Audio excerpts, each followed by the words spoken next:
So the priest at the temple straight up announced it was time to end the delay, because they couldn't live in chaos anymore. He turned to Saint Ariel and begged her to make a decision for the Empire's everlasting peace. She heard the cries of followers from each of the three major powers, and felt the piercing gazes of the three men ruling them. Crown Prince and Sword Master of the Empire, Kyle Alexis Elid, practically begged and threatened with his eyes for her to choose him. Then there was the golden-haired High Priest, who looked like he walked straight out of a painting. Rayhouse de El, who had prepared her own personal prison, but she had no clue what Cass Lloyd, the blue-eyed owner of a major trading guild, was thinking. On top of everything, she kept getting messages from these hyped-up gods. The girl had no idea how she'd gotten into this mess. She heard the gods' insistent voices and knew she couldn't stall any longer. It was time to make a decision. One morning, the girl screamed, and a maid immediately ran to her, worried that the saint wasn't feeling well. This maid's name is Annie, and she's a minor character who didn't even have a name in the original story. The maid reminded the mistress that she'd asked her name a couple of days ago, and everyone thought she seemed confused. The girl explained she was feeling much better, and Annie offered her breakfast, hoping the mistress really was okay. She was worried that if things kept going like this, Ariel wouldn't be able to go to the prince's birthday banquet. The girl knew that if she were the real saint from the novel, she'd be horrified at the thought of missing the prince. Still, she repeated that she was fine and asked the maid to bring a hearty breakfast, not some flimsy little salad. Annie was a little surprised about the salad thing, explaining that the mistress never used to eat anything like that. And the protagonist realized that she was now a 17-year-old girl with sapphire eyes, the one and only Ariel. In the book, The Return of Saint Camilla, which she'd read in her past life, Saint Camilla was a virtuous woman. She was surrounded by the attention of three handsome men from different walks of life, and these men essentially worshipped her. And it all ends with the three of them becoming her husbands, which was a pretty shocking plot twist for the girl. So our girl here, just 2 days ago, got reborn as Ariel, one of the novel's main characters. Ariel's mom's a baroness from the backwoods. Basically, she was just a woman who got knocked up. Afterwards, they treated the girl like she didn't even exist, but she kept going to the temple. Even though she didn't believe in the gods, she prayed to achieve her goal, marrying some decent dude.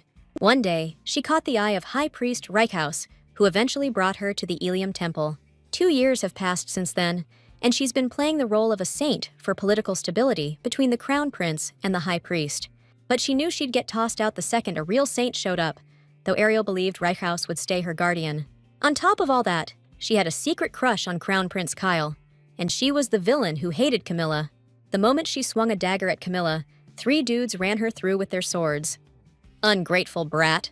From the reader's perspective, Ariel's death was totally deserved, but the girl who became her didn't want to die.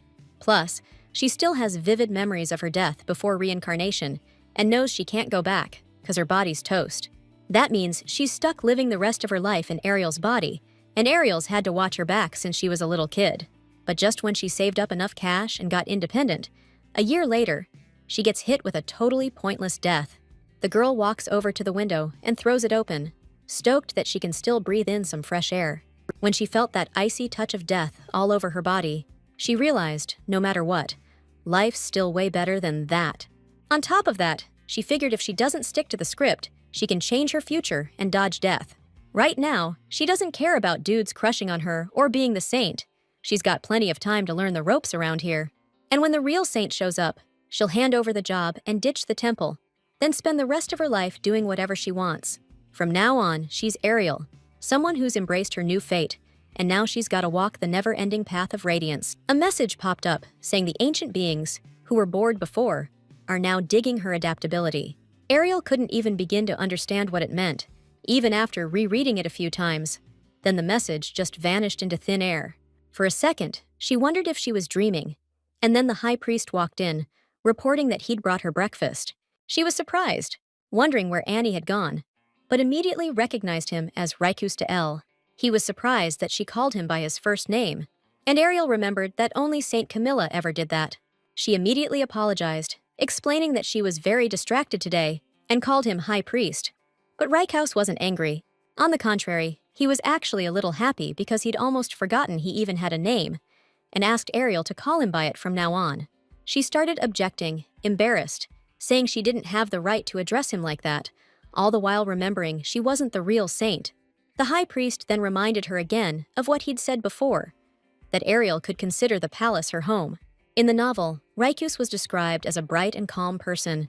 He promised the girl he would give her everything she wanted. But he also warned her that freedom comes with responsibility, reminding her that the true saint is Camilla. In the novel, the high priest was as influential as the royal family, and everyone believed that ordinary girl was a saint. He smiled at her just like before.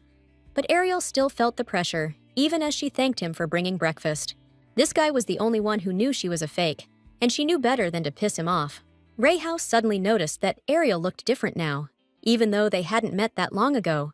The day went by pretty quietly, and tired of sitting over her books, she decided to call it quits on studying for today. She remembered her conversation with the high priest and thought she'd handled it pretty well this time. Also, now she knew it was the year 722 by the sacred calendar and 82 by the imperial one. 5 years until the real saint, Camilla, shows up. Also, in this country, the religion's been around as long as the Iliad royal family. People here believed in different gods, and there were temples dedicated to each one. There were 9 gods total, and the Ilium sanctuary, where Ariel is, worships all 9 gods, which is why this temple is considered the most important. The girl figured this place had to have info about the prophecies only a saint could get. The books went into detail about how you get a prophecy. It was like a whole ritual thing. Ariel realized it probably came across as some kind of mirage, because people just don't understand the language of the gods. There was also a part in the novel where Camilla used divine power, but nothing about prophecies. Ariel was a little annoyed about that, even though she knew it didn't really involve her. She just needed a book that would help her out later, so she decided to read as much as she could, using the library. Then she found out the saint gets paid for doing her job, and after doing the math, she realized it was a pretty good chunk of change. Plus, the temple covers everything, so if Ariel worked hard and saved up, she could set herself up for life. It hit her that if she sold the artifacts the nobles gave her, she'd rake in a decent amount too. The real Ariel used to blow through her whole paycheck the second she got it. But this was a different girl now. She'd saved up enough cash to buy a sweet building when bam, another system message pops up. This one says ancient beings dig her posts, but she's still got no freaking clue what that means. And what's with these weird tablets keep showing up? She can't even touch them. Just then, the maid walks in with a snack. Perfect timing for Ariel, who's got questions. She points at the tablet and asks Annie if she sees the damn thing. But Annie sees nothing. The maid figures the lady's still not fully recovered and knows it'll be tough for her to handle her saintly duties in this state. Ariel thought that was a weird thing to say, considering all she's done the last 3 days is eat, sleep, and flip through books. Camilla's been hitting up temples, meeting with priests, even holding audiences with the emperor and crown prince. Ariel knew that since she wasn't a real saint, she didn't have any official saintly duties. They told her to tell everyone she's too weak. That's why she's holing up in the temple and can't perform her duties. Annie just started blabbing about her brother, how he got wounded, and now he's drowning in debt and needs help. Ariel was like, "Why are you telling me this?" And Annie explained she wanted a bigger monthly allowance. Annie flashed this smile, and it reminded Ariel of people who were just trying to take advantage of her. The maid's gaze was just like those shady characters she'd bumped into in her past life. The old Ariel was super naive, so to the maid, she was just a rich airhead ripe for the picking. Ariel asked Annie if she'd already given her money, and Annie confirmed that she'd already been helping her brother. She'd been shelling out 650 francs a month, and now the maid was asking for another 50 on top. Ariel knew the maid shouldn't be getting more than 200 francs max. Now she understood why her character was always broke. Ariel started chewing her out, and Annie realized she was in a bad mood, but still asked her to think about the request.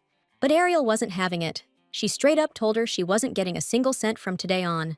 Annie's a holy maid. She's already paid way more than she deserves, and if she's worried about her brother, she should bring him to Ariel.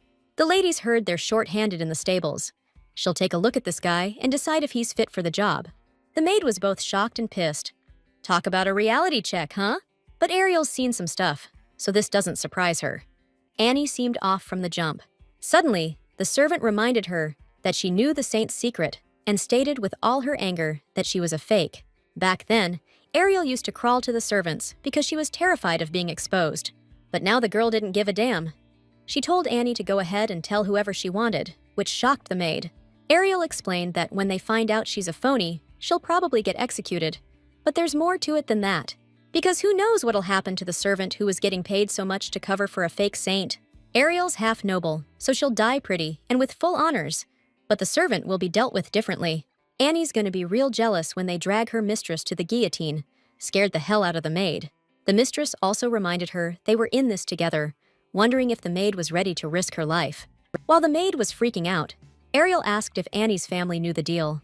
The maid swore only she knew the saint was a fake. Her family was totally in the dark. The mistress didn't buy it, figured she better talk to them herself. That's when the maid started begging. She admitted she was acting out, swore it wouldn't happen again, and she wouldn't ask for money anymore. And the young lady couldn't believe her character was being manipulated by this immature brat, now groveling for mercy. Just then, the high priest walked in, which scared the maid even more, and she started babbling it wasn't what it looked like. He just silently drew his sword, and in one swift move, chopped off the pushy, insolent servant's head. Given the situation, he made a snap judgment. Reichhaus's sentence was correct. Annie was a real piece of work, using a secret she shouldn't have known to blackmail a saint. There was no guarantee she wouldn't blab to someone, but that problem's been taken care of now. The high priest calmly promised to have everything cleaned up, and Ariel was told to go get some rest. She knew his decision made sense. It's just Annie died without getting a word out. One day, the same thing could happen to Ariel, so what happened today kind of freaked her out. Then another message popped up, saying bored ancient beings had taken an interest in the saint's brainpower. Another message showed that she was getting closer to fulfilling the conditions for the prophecy to be revealed. But Ariel couldn't shake the thought of what that entailed, and that a human life had been lost because of it. And Reichhaus was now wondering if this girl always had such ambitions, since she could have refused to get involved. Eliam's a temple where they worship the 9 gods, and the saint showed respect to all 9 of them. Priests served different gods, and High Priest Reichhaus served one of them, Monte, the god of the arts. After that, Ariel got assigned another maid, who immediately promised she'd do her best to not let anything like that happen again. The lady assured her that she was fine, and dismissed the maid, who told her to call if she needed anything. All this fuss over a salad. Now the servants are tiptoeing around, afraid of making the smallest mistake. Honestly, Ariel was already getting confused by all the maids, since they'd replaced everyone. She felt awkward enough as it was, mixing up their names. But she hadn't forgotten Annie, and she couldn't understand why human life was valued so differently here. It had only been a day since then, but the other maids were taking Annie's death really casually for some reason. Ariel wasn't used to that, but now she understood why Reichhaus had done what he did. She's a false saint, and that's a secret that could turn the whole empire upside down. It'd be a major blow to the temple and the emperor. The girl thought it would be better for her to escape as soon as possible. As long as she's playing the saint, her life could be cut short. Annie was dead, and there was no guarantee she wouldn't be next, so she went right back to figuring out how to scrape together more cash. In the original story, Ariel didn't matter to Reichhaus, so nobody would stop her from leaving. And as long as she plays by the high priest's rules, he won't pay her any mind. Before long, the girl had hammered out a 3-year plan. Now she wouldn't have to overpay and could save up in peace. She heard footsteps, and when Ariel asked who was there, she saw the high priest walk into the room. She didn't understand why he came in without knocking, but she still greeted him politely, just like he greeted her. Reichhaus spotted the notes on the table and guessed she was studying, and Ariel got worried he might figure out her escape plan. To distract him, the girl started talking about His Highness's birthday tomorrow and explained that she was preparing a congratulatory speech. She just happened to have found that speech earlier and was glad that her character's scribblings came in handy. The girl shoved the paper at the high priest, in which Ariel praised Crown Prince Kyle and complimented him every way she could. Reichhaus read it and told her to rewrite it, saying it made it sound like the saint was head over heels for the prince. The girl tried to explain that by love, she meant the crown prince being blessed by all 9 gods. Reichhaus pointed out that His Highness probably wouldn't see it that way, and who knows what could result. Even though Ariel's congratulatory speech was heartfelt, the crown prince probably wouldn't take it seriously. Understanding that congratulatory speeches are meant to be read to an audience, the girl agreed to make changes. After that, the high priest admitted he'd noticed how much Ariel had matured lately. He went to hand her the sheet back, but dropped it, then immediately bent down to pick it up himself, so the saint wouldn't have to bother. The girl thanked him, knowing she didn't dare look him directly in the eyes, and he bid her farewell until the following morning. Ariel knew she needed to forget those embarrassing memories and get ready for tomorrow's event. She headed to the library, and accidentally saw some guy hassling one of the shrine maidens behind the bookshelves. That guy was saying her devotion to the god shouldn't stop her from having dinner with him, especially since she wasn't even an official priestess yet. He even offered to grab a drink together and told her to stop resisting, because what he was offering was way more interesting than the library. The girl threatened that if he didn't back off and stop insulting her, she'd go straight to the temple and report him. That's when Ariel showed up and told the creep that if he needed a woman, he should look outside the temple walls. She explained that this priestess was just here for training, and then demanded again that the jerk get lost. He tried to claim they were just having a nice chat, but Ariel didn't see the holy woman looking too thrilled about it. The young priestess bravely told the saint that this dude was coming on way too strong, but he kept saying he'd never dream of insulting her. He introduced himself as Hans from the Ragefield baronial family, a family that's pretty big in political circles. Ariel remembered that family well from the original story, but for some reason didn't recall any Hans. Then he claimed she insulted him, even though he's been pouring his heart and soul into the temple in his family's name. The priestess was about to argue again, but Ariel stepped up with a question. Hans wasn't having any of it. No questions answered. He demanded to know who even had the power to banish someone from Ilium. Turns out only 3 people can: the head of the temple, the high priest, and the saint. And being kicked out of the temple? That's the same as being exiled from society. Hans was pissed. He figured the young priestess was messing with him. He even told her to run and tattle to the saint. That's when Ariel got closer and dropped the bomb. There's no need, because she is the saint. Hans was floored. Ariel promised to file a formal complaint against his family, detailing all his misdeeds. The dude started begging for forgiveness, saying he had no freaking clue he was talking to the saint. If he'd known, he wouldn't have acted like that in front of her. He pleaded for mercy, admitting he screwed up big time. Ariel told him forgiveness wasn't just handed out. First, he had to apologize to the priestess he insulted. Hans kept insisting he was just joking, but the saint had seen it with her own eyes, and said the gods saw it too. The dude knew he was busted red-handed and admitted to the Holy Sister that he screwed up. Then, Ariel asked the maid to grab the Book of Royal Blessings from the shelves behind that guy. Just then, she got another message saying the ancient beings were digging her sense of justice. Plus, she unlocked the ability to receive prophecies, and she's the first person the gods ever gave this power to. Ariel hit level 1, and 3 gods joined up, but the rest were still kinda dragging their feet for some reason. The girl didn't get why the gods were so interested in her. Maybe her existence was just weird to them, but she was getting a little tired of these messages. It was like some kind of game interface. The girl knew that prophecy was an innate ability that only activated in special situations. Ariel had no clue how to turn these messages off, but then it offered to unlock her prophecy function. She didn't need it, so she hit the disable button. But for some reason, nothing happened, which bummed her out a little. This was super weird for her, seeing as she wasn't even a real saint. But then the gods decided to show her something. Next thing Ariel knew, she was literally absorbing the contents of books, all the books, at once. There were even books that weren't in the library, including stuff about imperial banquets and the speeches for 'em. This made the girl happy, because with that much knowledge, she wouldn't have to worry anymore. But then something happened. It popped up that she had a low level, which wouldn't let her absorb that much knowledge. But she got a blessing from he said, God of Knowledge, and instantly her head felt 1,000 times lighter. Now, just by looking, she could memorize a book's content, which was awesome, because now the work would go faster. Still, Ariel was blown away. Looks like fortune was finally smiling on her. A little later, she took a refreshing bath, because she'd read a ton of books. But you gotta remember to relax too. That blessing effect only lasted 3 hours, but it was awesome memorizing everything so fast.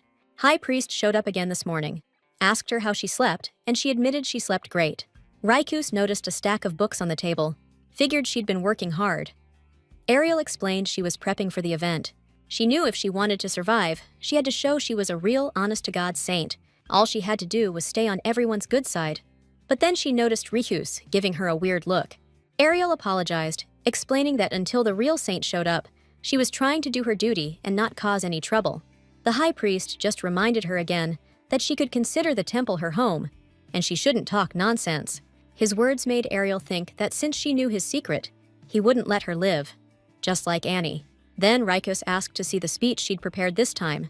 He started reading carefully, and Ariel figured something was wrong again. But he assured her the speech was very well written. The high priest was convinced she'd really matured lately, and her writing skills had improved tenfold.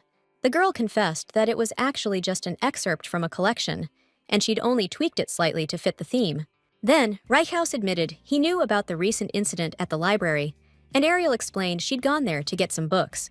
She also caught the Ragefield family's kid harassing one of the temple students, and as the saint, she called him out on it, hoping she hadn't gone too far. But Reichhaus surprised her again. He confessed that he'd been the one to get them kicked out of the church, not just Hans, but his whole family. Then, he asked Ariel to tell him right away if anything like that happened again in the future, and he'd handle it himself. The girl didn't get why they had to be expelled. She thought the conflict was over. The guy even apologized. Just then, she got messages saying Reichhaus shouldn't be trusted too much, 'cause he's rotten to the core. Ariel was now lost with what these gods were doing here. Some of them seemed to contradict themselves. The high priest noticed the saint was lost in thought, but she explained she was just admiring his decisiveness. She gets that you can't just wipe away the rot that's festering in people's wicked hearts.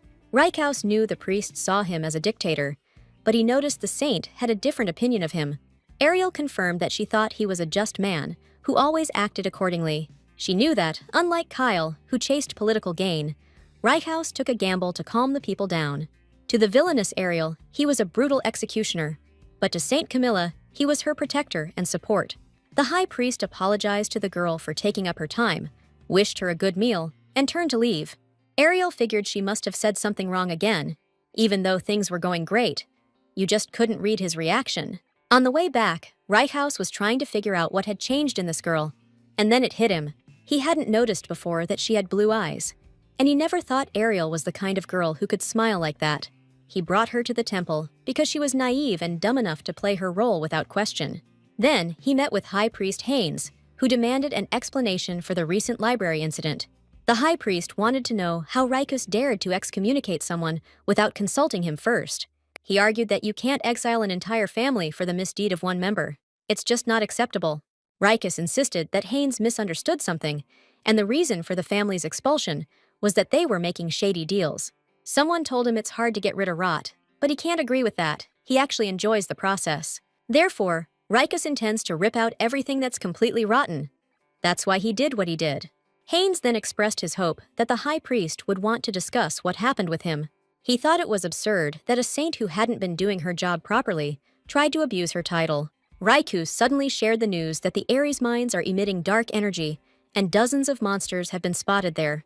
When people are idle, they tend to do stupid things, so he's assigning Haynes to investigate the Ares mine. The guy freaked. If he went there, there was no way he'd ever get back to Ilium as head priest.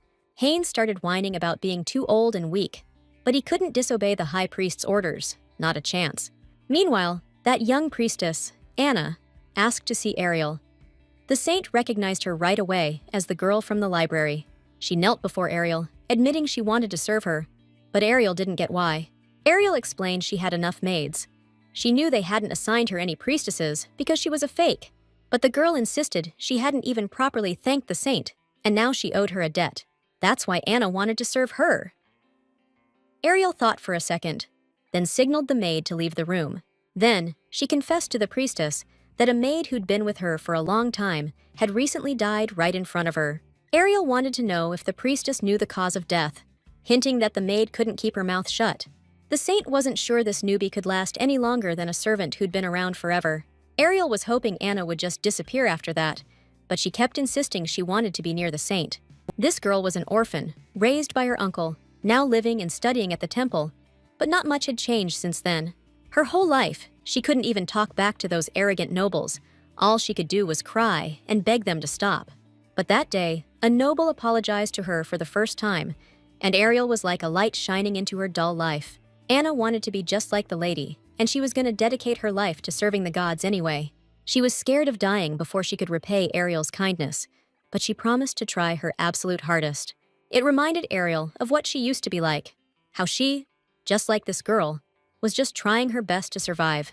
Then she promised that if Anna proved useful, she'd live, but she couldn't guarantee the safety of her family. After a while, Ariel was getting ready for a trip, and the Holy Knight Dwayne was assigned to escort her. The girl was happy to finally have a job, and today she was heading to a banquet as a representative of the clergy. Seeing the temple from the outside, She realized it was even bigger than she imagined. The ride to the gates alone took forever. She knew right then and there, when she finally leaves this place, she's gonna need a horse. As she got closer to the palace, people greeted her with honors, and she finally understood what it was like to be a saint. The saint is revered and warmly welcomed by the people. To them, she's the one who speaks the gods' words. Now, Ariel was curious if the gods were actually sending her those pop-up messages. Then she got a notification that the god of knowledge, Hesed, was displeased about something, but she doubted these gods were real. But as soon as she said that, a bolt of lightning flashed across the sky right next to her, and it scared the crap out of her. She started saying she was just joking, understanding why the gods decided to punish her. And then it went quiet. Then a message came saying that the gods were curious about the reason for her smile, and she realized they couldn't read her thoughts. After a while, her carriage finally arrived at the palace, where everyone was practically staring holes through the saint. She'd been through this crap before, but this time she walked with confidence, head held high. Across the hall, she spotted two figures sitting on thrones and knew it was the Emperor and Empress. Lauchen Jansen Iliad, that's the Emperor. His wife of 3 years was Rose Iliad, daughter of Count Michael. And the dude standing next to the Emperor with the sword is Crown Prince Kyle Alexis Iliad. Ariel walked closer and started congratulating His Highness on his 20th birthday and blessed the royal family. The Emperor thanked the saint, then asked her to raise her head. She was a little surprised, not expecting that kind of treatment, but the Crown Prince didn't even try to hide his contempt and hatred. Still, the girl started reciting a blessing. She mentioned that the Crown Prince was born under the blessed star of the god of destruction and had grown into a wise man. Ariel assured them that Ilium submits and bows before the imperial family and congratulated His Highness again. She said that the god of destruction, Seal, and the other 8 gods bless Crown Prince Kyle. The girl could practically feel their eyes burning holes in her, and she was trying hard not to show how awkward she felt. Then came the moment when, according to tradition, the saint had to kiss His Highness's hand as a greeting. For Ariel, it felt like being humiliated in front of a whole crowd, and she couldn't understand why her character dreamed of doing this. Suddenly, Kyle sensed something, but before he could even say a word, there was some kind of explosion near the thrones. No one could figure out what happened, and the Crown Prince drew his sword, ready to go find out what was going on. But then everyone saw that lightning had struck the statue of the first emperor, which ended up shattering into pieces. It was a bronze statue, and now it was destroyed, but nobody understood where the lightning even came from. The Empress started wailing that it was a bad omen from above, but at least no one else was hurt. Ariel didn't understand why it happened, since there wasn't a cloud in the sky, and she figured out that Hesed was acting up. She got a message that the gods were uneasy because she kissed the Crown Prince's hand, and Hesed accidentally let loose a lightning bolt.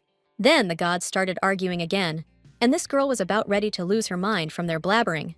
Meanwhile, people were whispering that this was a bad omen, and if the Crown Prince took the throne, it would destroy the empire. Suddenly, Ariel felt something weird in her chest.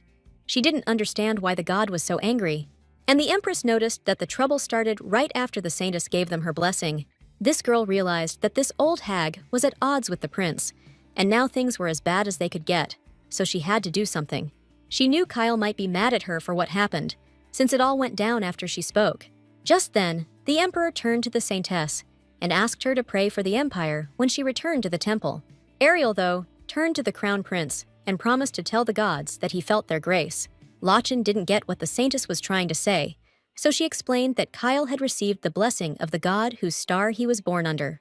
Ariel explained that destruction is a form of creation, the source of great power, and the mother of everything. The empress thought it was BS, but His Majesty knew it was legit. A blessing from Ciel.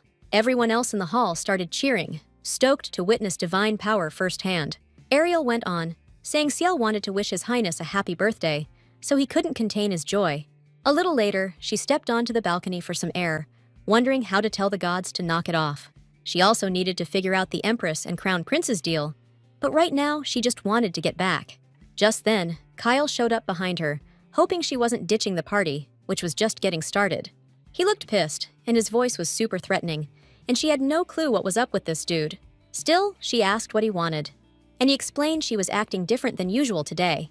She guessed he meant delivering the god's will, or interpreting the lightning as a blessing. Kyle said Ariel single-handedly solved the problem today, which made him think the saintess might have been replaced. She said she'd been living the easy life, but got bored, so she wanted to get involved. His Highness said he'd take her word for it, but wanted an explanation, especially after that letter she sent. Kyle knew a lot, but he didn't think the Saintess would go this far. She must have been out of her mind when she wrote that stuff. Ariel tried to calm down, figuring even if it was a proposal, it was written like a kid wrote it. She couldn't give a damn about the old Saintess's love problems anymore, but His Highness was demanding answers. Ariel knew she had to explain herself somehow, and blurted out that the letter was a mistake. Blame it on the booze. The Saintess claimed she was hammered that day, so she wrote that garbage and even sent it to His Highness. She apologized and reminded him she helped Kyle out today, hoping he'd just forget about the whole screw-up. But the Crown Prince was floored, wondering if mistakes could really be that honest. She wrote she missed him and wanted to see him. Plus, she thought she'd be super happy if His Highness accepted her offer. He couldn't figure out why she'd already forgotten everything she'd written down so clearly. While leaning in so close, he spooked her. Now, she's got to deal with this mess. The old Ariel wrote him like 8 pages of a love letter. She kept saying she'd downed a whole barrel of wine, so she couldn't remember a thing, and apologized again. But Kyle was convinced that when people drink, they get real with themselves and spill their hidden desires. Ariel begged him again to just pretend it never happened, and said Seal's blessing would be her apology. She promised to be more careful with stuff like this in the future. But His Highness figured she was mocking him. He grabbed her hand and confessed that he'd spent countless sleepless nights thinking about her letter. Now he was pissed that she was blaming it all on the booze and claiming she didn't remember anything, and squeezed her hand harder, hoping she'd confess. Just then, another explosion went off behind him, and it scared the crap out of her, but neither of them got hurt. Then, they saw that something like a water flower, just hovering in the air, had appeared right where the explosion was. Ariel seized the moment while the Crown Prince was still stunned and snatched the letter right out of his hand. Then she bolted, yelling back a quick apology as she sprinted towards her carriage, trying to get the hell out of there. Dwayne didn't realize what had just happened with the Saint until she'd already dove into the carriage, hoping she'd managed to escape. Ariel couldn't even imagine what would have happened if not for that lightning strike, and knew the gods had something to do with it. She was positive it was their doing, and this time, she was actually grateful for the interference. Then she glanced at the crumpled letter in her hand, remembering Kyle's words about how it kept him up at night. She felt terrible now and realized the situation was way more complicated than she'd thought. But even though things were getting dicier, Ariel didn't forget she needed to work harder. But first, she needed to get away from here. Later, at the auction, they presented a new lot, a jug that used to hold holy water in the ancient temple of Urus. The starting price was 100 francs, and the bidders, eager to get their hands on it, started driving up the price. The lot sold for 200 francs, and Dwayne was wondering why the hell he and Ariel needed to be here. The girl said it was all God's will, but really, she knew some stuff at auctions could be crazy valuable. Some people have gotten rich and become billionaires thanks to random crap like this. Ariel decided to try her luck, and now she was hoping the god of art would give her a nudge at the right moment. Next up was something from Countess Altmer, a dagger made with dragon bone and bronze. They say this ordinary-looking blade holds some kind of divine power, but Ariel didn't think that dagger was actually dragon bone, so it wasn't worth squat. The girl figured that these people were using the same tricks as the advertisers from her past life. But then she got a message that the god of art, Monte, was staring intently at that dagger and wanted it. The saint instantly raised her paddle, saying she'd pay 100 francs, and they sold her the thing right then and there. After that, she turned to the knight, explaining she needed to pop into a place, and asked him to come along. Before long, they arrived at the Lloyd Merchant Guild, owned by a big shot named Cass Lloyd. He was the only male character who wasn't wrapped up with Ariel in any way, and she still wanted to avoid him. She only came here because the Lloyd Merchant Guild was known for its talented appraisers. The saint held out the dagger to one of them, said she wanted to sell something, and asked for an appraisal. Just by looking at it, it was tough to say what it was worth, but Ariel hoped the god hadn't lied to her. The appraiser explained she'd have to pay 5 francs regardless, even if she changed her mind about selling. After that, the guy got to work, and Ariel noticed the selection of goods here was top-notch. Suddenly, the appraiser announced it was actually a valuable item and had a high concentration of dragon bone in it. Even though the dagger's lifespan was short, dragon bone was a super valuable material, making the thing worth 300 francs. Sir Dwayne was scratching his head, wondering how the heck the saint knew that thing was so valuable. The girl wasn't about to spill her secrets. She just said she was following God's will. which honestly, she was. Then Ariel decided to pawn the dagger, and boom, she unlocked a new feature, a shop. When the saint got back to the temple, Anna rolled up and reported she'd finished her 5-day training. Then she grabbed Ariel's hand so fast, it kinda spooked her. But the priestess declared she was now someone Ariel could rely on. Anna promised to go all out, and the lady asked her to bring her a violet pie with apple tea. The whole thing kinda cracked Ariel up, like she'd suddenly gotten a little sister. Left alone, Ariel decided to figure out what this shop thing was all about, and realized she had access to a portal to talk to the gods. The girl realized she could level up her skills with the gods' help, thanks to their blessings and inspiration. Plus, she could use the gods' skills, like at the auction, and then, bam, something else new popped up. Messages started popping up like crazy, just like in a video game UI, telling her to open the shop and claim a reward. This was way beyond anything she could imagine, but she pulled herself together and decided to see if it actually worked. The currency here was francs, but Ariel didn't have any money in her account yet, so the shop was useless for now. But she was still being offered a reward, so she decided to claim it, while also thinking about how to add funds to her balance. As a reward, Ariel received a multi-purpose pouch, but after feeling it, the saint realized it wasn't money. She didn't understand how this pouch was any different from a regular one, and then decided to toss a few francs inside. It worked! Her shop's current balance was immediately updated, but the pouch itself didn't change weight at all. Ariel checked out the shop, but most of the items were locked due to her low trust level. However, she could buy simple items or small portions of potions, which didn't seem that useful at first. She went to the magic items section, but the situation was the same there, and she needed to somehow level up. After thinking it over, Ariel decided she'd start stashing all her savings in here from today on. Then she noticed the god Monty looking doubtful, and she got pissed, especially since he was the most hyped at the auction. And then she got a message saying the gods had decided to give her a secret mission involving collecting donations. The saint realized she was going to have to sacrifice all her cash from the multifunction bag. This seriously ticked her off. She thought the gods had lost their minds, but they seemed deaf to her outrage. Suddenly, she wondered if they knew this was money she'd saved to escape Reichhaus. They might not ask for it. Still, the gods had helped her when she first got to this world. And even if they're a little immature, they're not bad guys. Ariel figured it probably wouldn't hurt her that much, and after that, she decided to donate everything she had. She believed she could earn more later, and she'd just think of it as paying back the gods. And then she got a message that because she gave up what was most precious, 3 gods would grant her access to divine power. Right then, Ariel got this weird feeling, and her hands started glowing like the freaking sun. She felt this intense heat, like she was right next to a roaring fireplace, and it was soaking into every part of her. Then, suddenly, it went dead silent, and the glow vanished. The girl was like, "What just happened?" and had no clue if anything had even changed. Bam!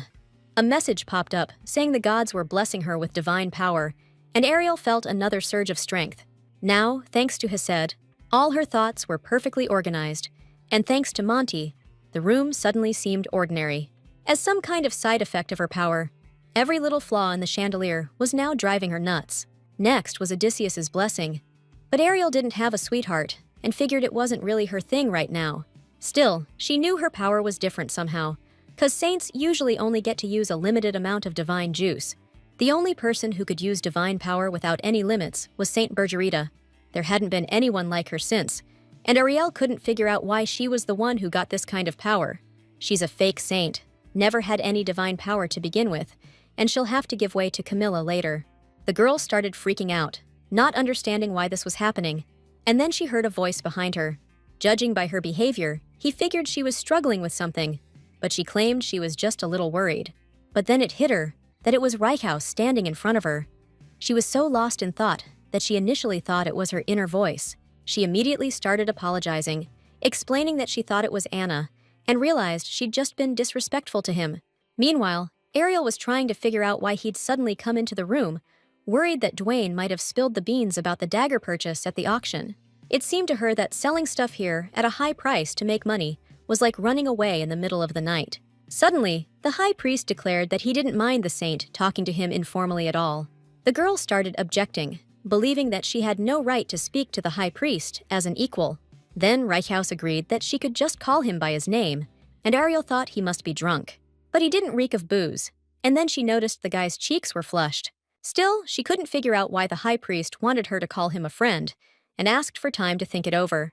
Then Raikus remembered that's not why he came. Those words just slipped out. And then he confessed that he got all messed up when he saw the woman who snagged his heart. He felt weird running into the guy he can't stand, but admitted to Ariel that he missed her like crazy. He even moved closer, wanting to hug her. But her shout stopped him, and snapping too, he promised to come back later.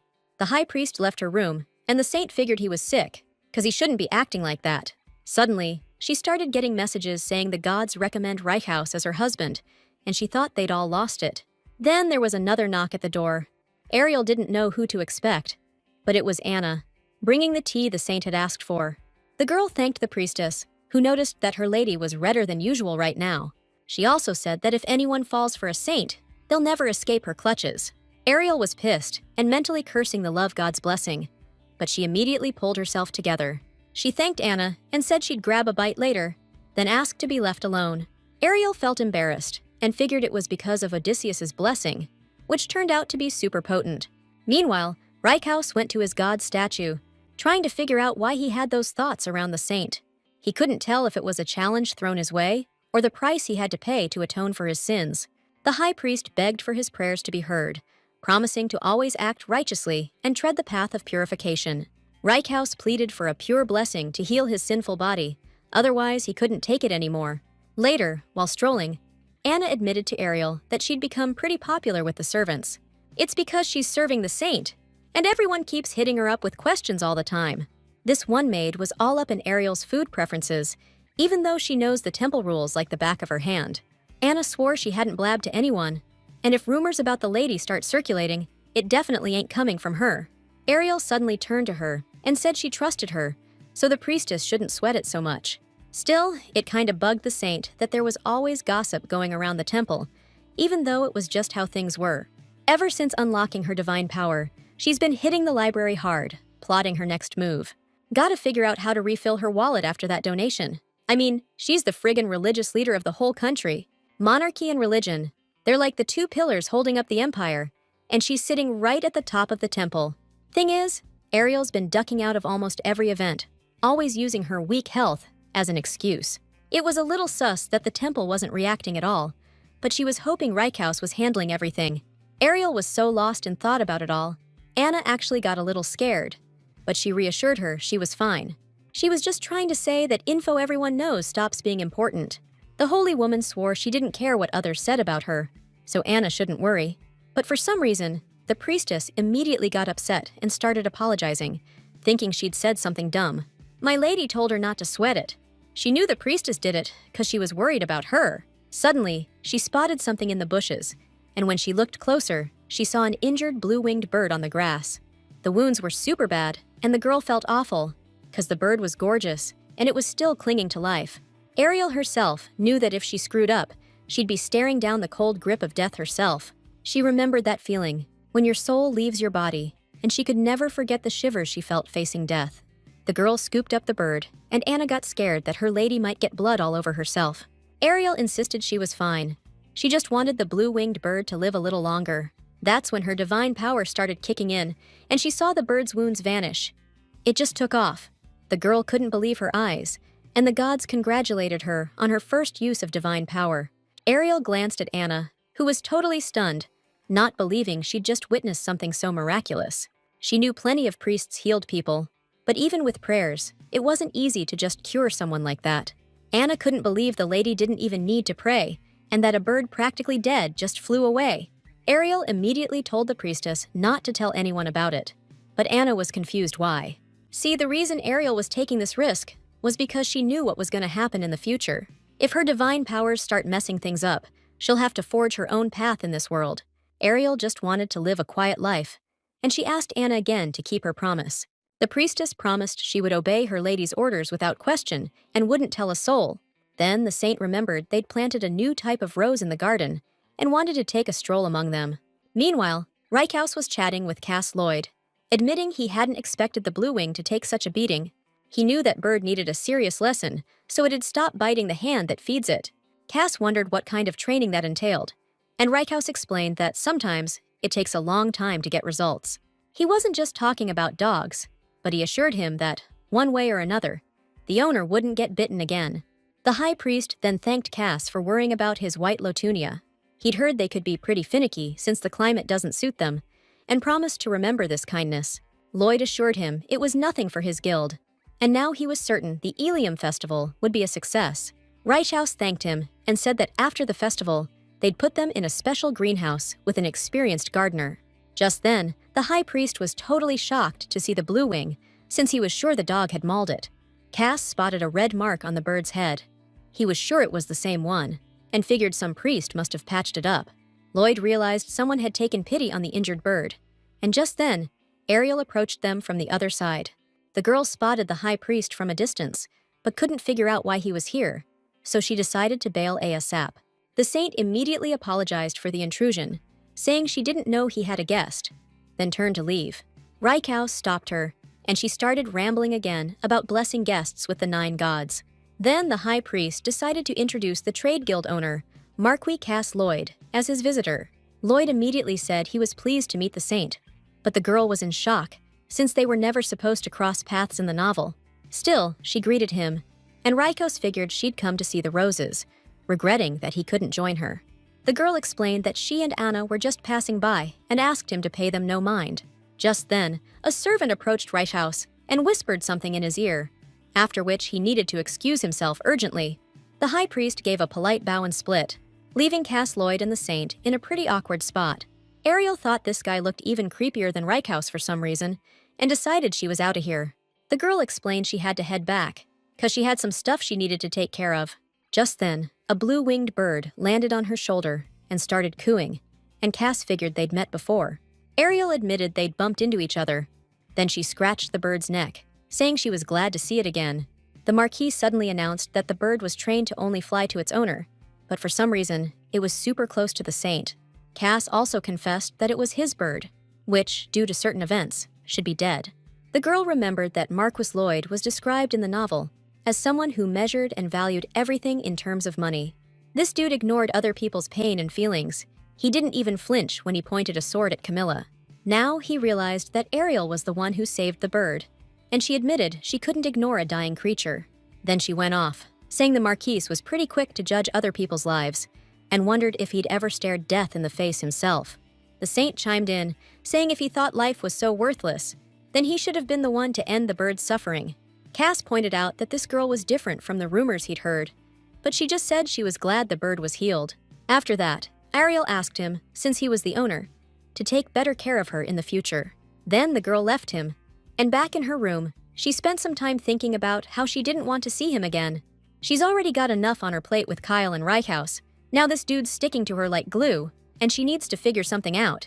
Ariel remembered that she could get a reward for using her divine power for the first time. The girl pressed the button and saw that another god had joined, and it was the god of destruction, Ciel.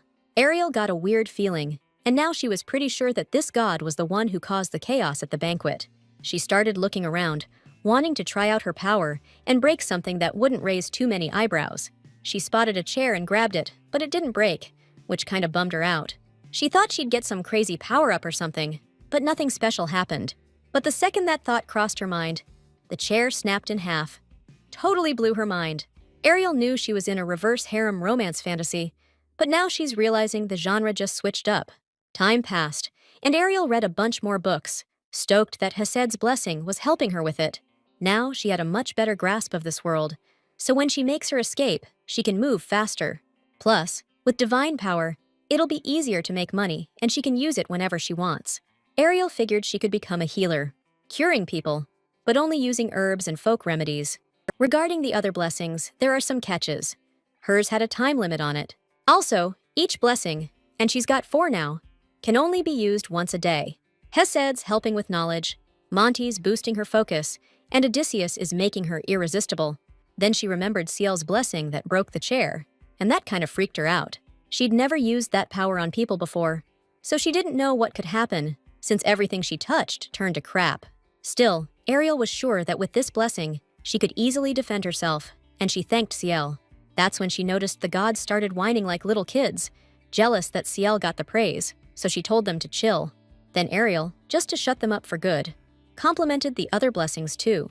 But then the gods started bombarding her with questions, wanting to know which blessing was the most useful. Right then, Anna walked in and reported that a guest had arrived for the saint, His Highness himself. The girl was stunned and told the maid to say the saint wasn't feeling well and get rid of him. Just then, Kyle walked in, saw her fake cough, and announced he hadn't planned on leaving right away anyway. The girl greeted him all polite, and His Highness suggested they take a little walk. Ariel remembered that in the novel, the prince wasn't the type to waste his precious time meeting with a saint.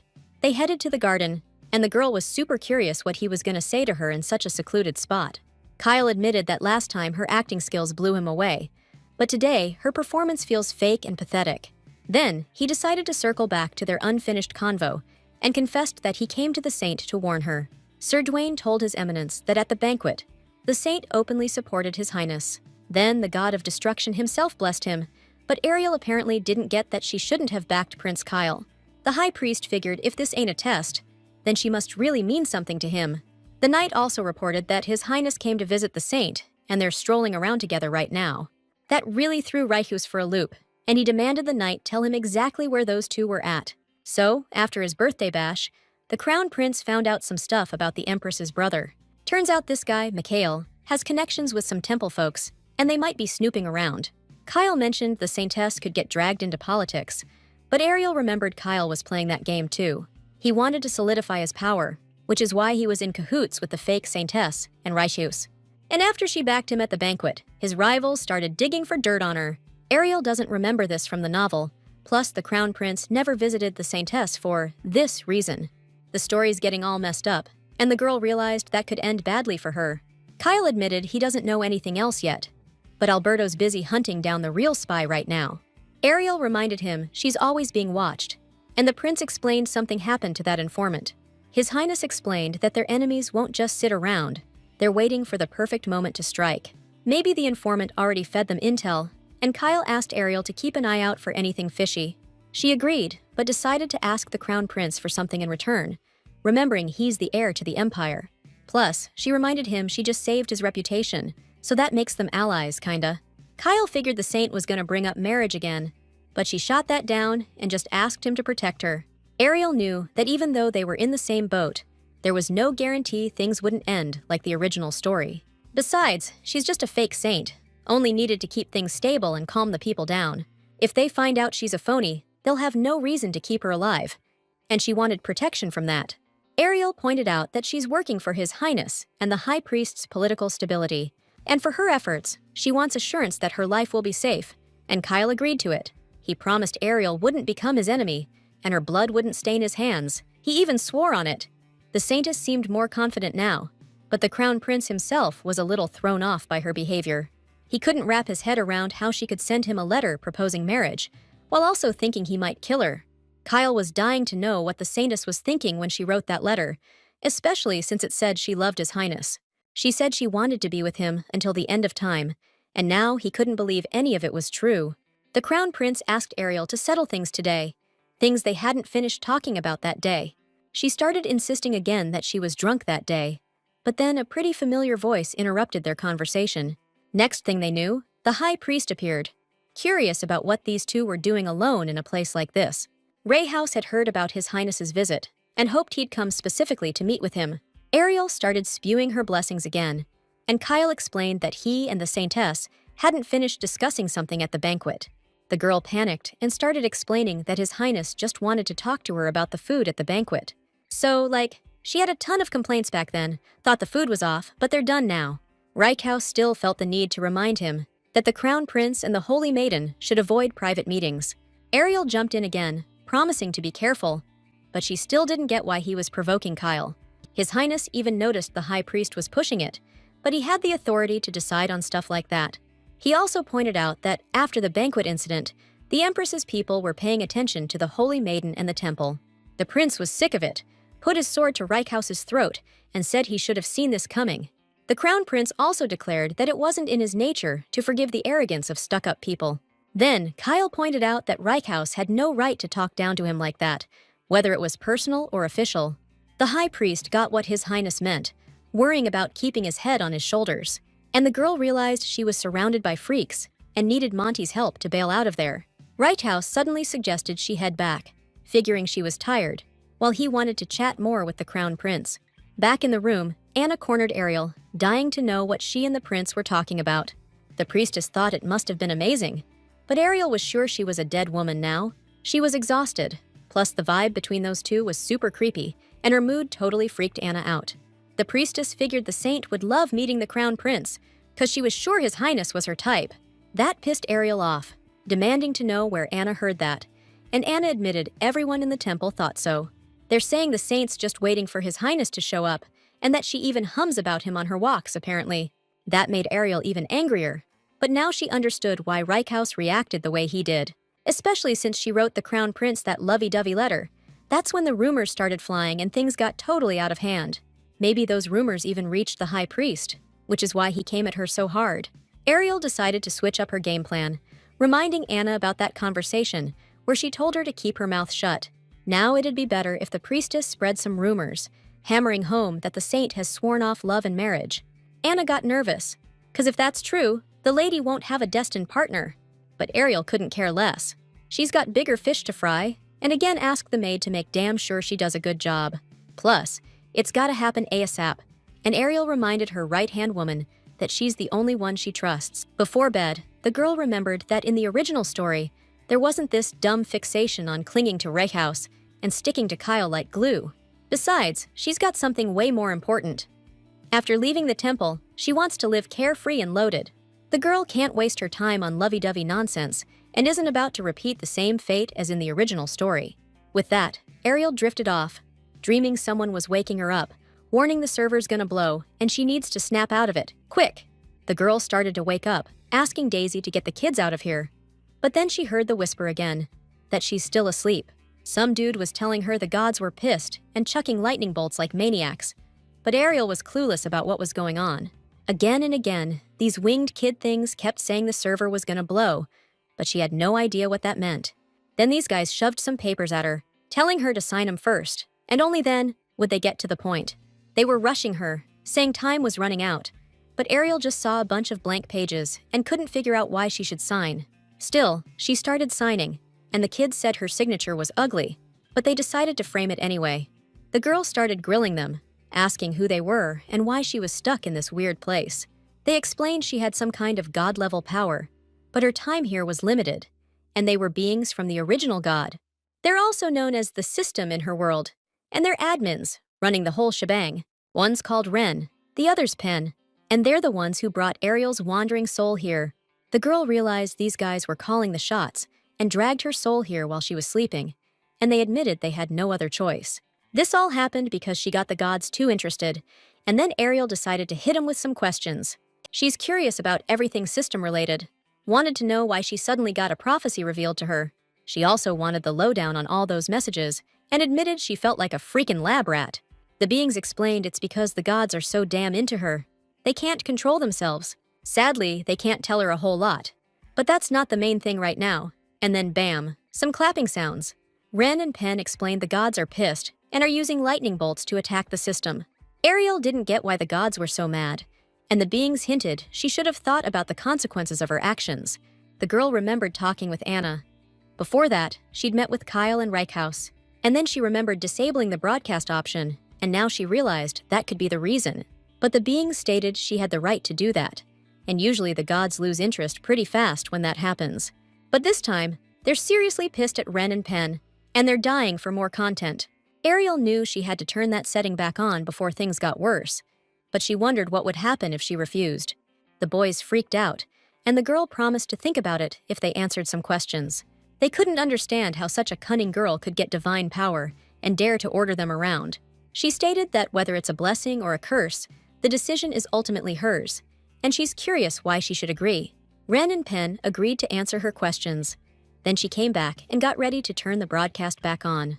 Messages started flooding in, saying the gods were completely insane, but now they're super happy she's back. Ariel turned to Hesed, asking him to bless her, and explained that she had her reasons for logging off. She explained that she needs to maintain some privacy, and in some situations, she gets really embarrassed. After a moment of silence, the saint realized the gods understood her, and she declared that sometimes she'll be turning off the trust function. She also told them not to freak out when the connection suddenly drops, especially Hesed. Ariel even threatened to cut off his trust privileges forever if he abused his thunder and lightning powers. The gods agreed, because even with all their power, Ariel's the one calling the shots in their relationship. She tried to explain it to the gods as clearly as possible, spelling out that any relationship needs balance. Then, she showed them the bracelets she made herself, as a sign of her respect. Ariel admitted she wasn't great at crafts, but she really tried because she wanted to show her gratitude. She held the bracelets up to the system window, and they teleported instantly. Then she found out the gods loved them. She was happy she'd managed to calm the gods down, so they wouldn't mess with Ran and Pan. Later that night, she reached out to those guys again, but they said they couldn't tell her what she wanted to know. It's a pretty sensitive issue for them, and they can't leak info that's only for the admins, but she wanted to know why. They turned her into Ariel, and they explained it wasn't their call. Then she asked them to explain why she was stuck in the novel she'd read before ending up here. She even gave them a quick rundown of the plot, emphasizing the ending where she gets a seriously bad deal. The beings wondered if the novel mentioned demons, because if it did, the prophecy might be legit. They explained that what she read was like a prophecy of sorts, which led to the way things are now. If it didn't mention demons, then it's probably just a small piece of the whole story. Ariel started to get it. She hadn't actually fallen into a novel, but a prophecy about this world had come into her world. That's what pulled her in, meaning after she died, she ended up in Ariel's body, becoming the prophecy's villain. Prophecies usually come true, and if that's the case, she's gonna die exactly like her character did. The beings reminded her that she wasn't the real Ariel, just a soul from another world that jumped into her body. So, she just needs to rewrite Ariel's destiny, and that book was a prophecy someone poured their faith into. The important thing now is that the prophecy got twisted and pulled the girl here, but they couldn't tell us anything else. She didn't get why, because she still had a ton of questions, but Ran explained it was time to head back. Ariel closed a bunch of deals that day, and Sir Dwayne was wondering if it was luck or just the thrill of the game. The girl explained there was a deeper plan at work, known only to the gods, and he apologized. By then, she figured out that all the cash she'd already made wasn't going to be enough to break her out of the temple. But the auction was good today. She scored a bunch of valuable stuff, especially this one necklace she really liked. They headed to the guild in disguise, and trading talks were already in full swing. They were discussing how the guild doesn't handle deals involving chromium since it's illegal. The girl also overheard that the owner's super busy right now, and if you want to see him, you gotta get on the list. Dwayne explained to the lady that chromium is like opium, sometimes used for pain relief, but mostly it's just a straight-up drug. Plus, this stuff can only be grown outside the temple, and if you abuse it, it can kill you. Ariel noticed some woman arguing like crazy, and then realized it was the Empress's handmaid.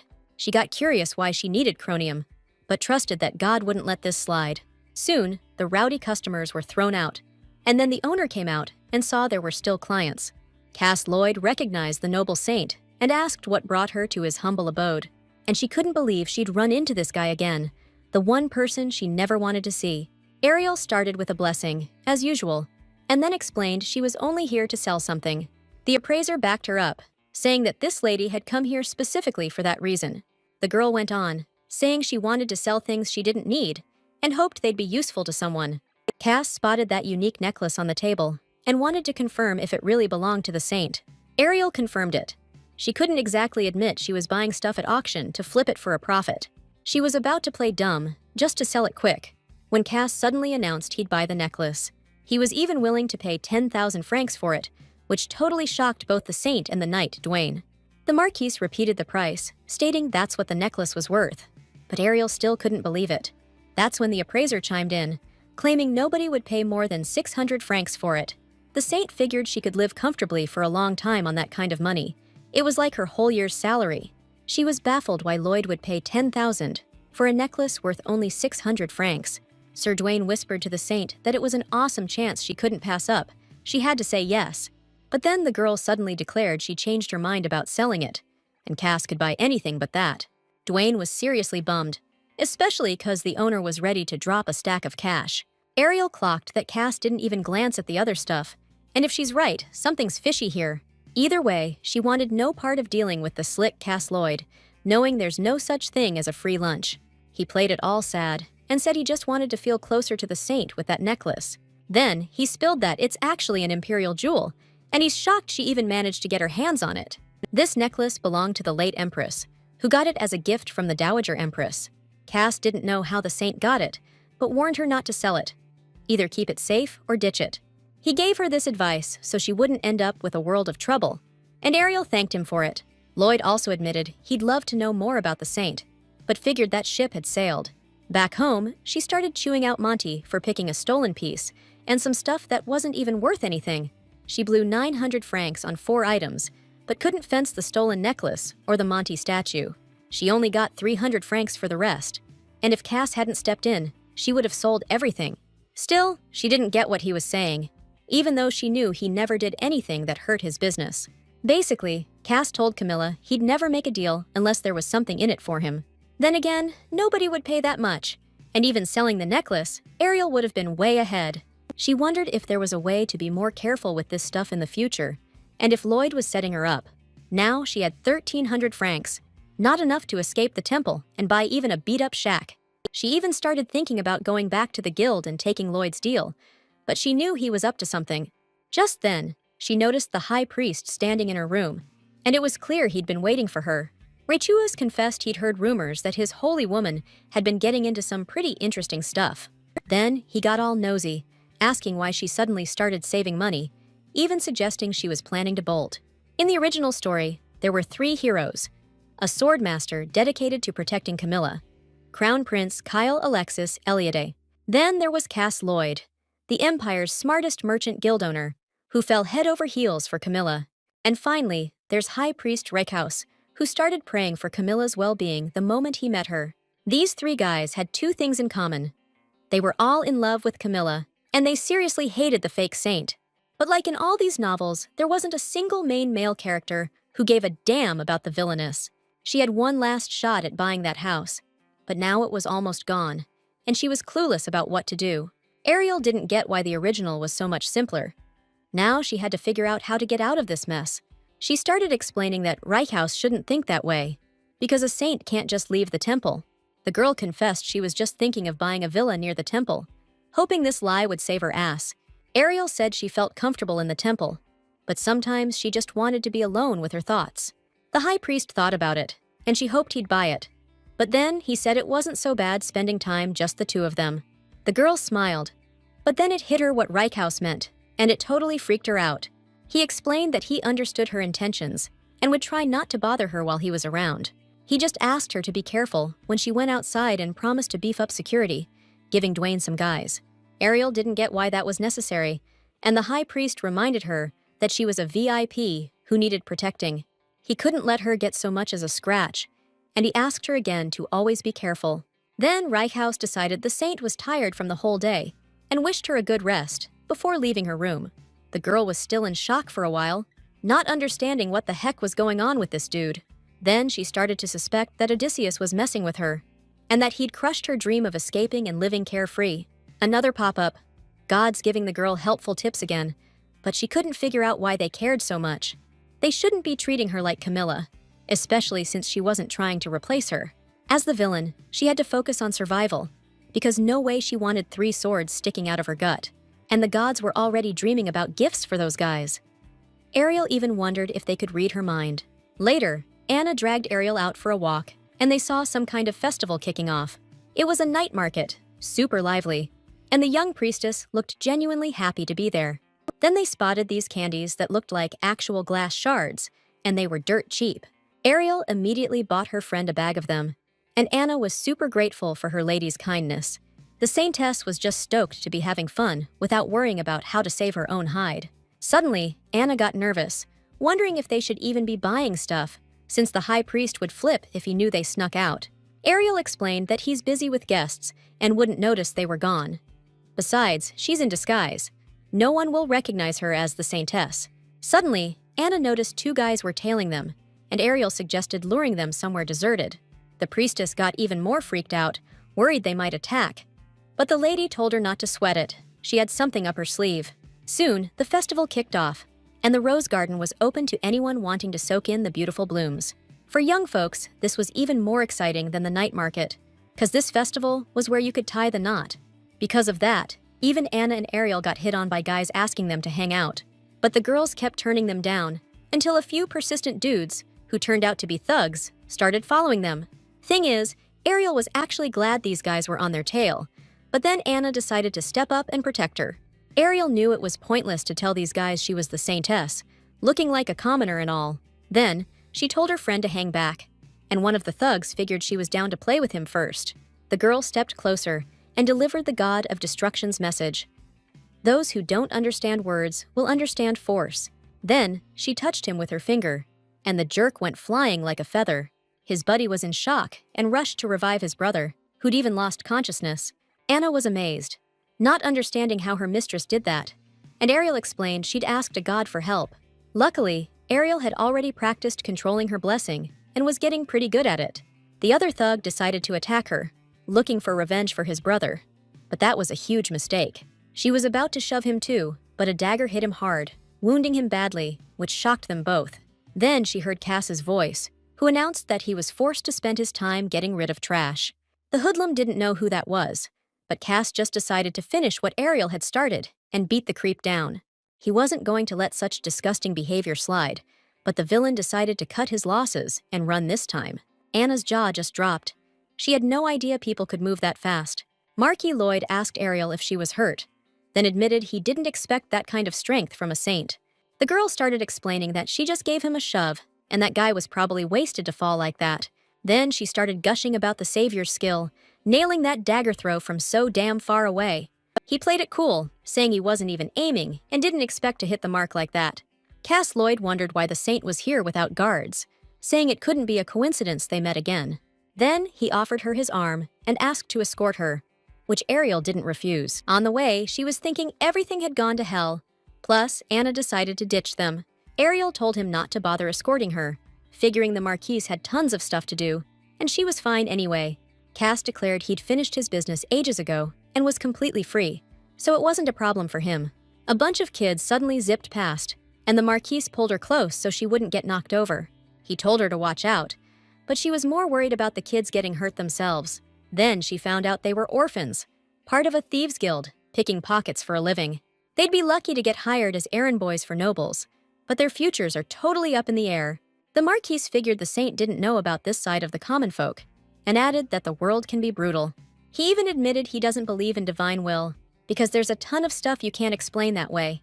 The girl didn't get why he was telling her all this, but confessed that she understood how he felt. Still, she insisted that gods exist, and even though the world's messed up, they're trying their best. She asked him not to blame them for everything, because a lot of stuff can be fixed by our own actions. Ariel also promised to ask them to pay attention to this, since she's got a connection with them.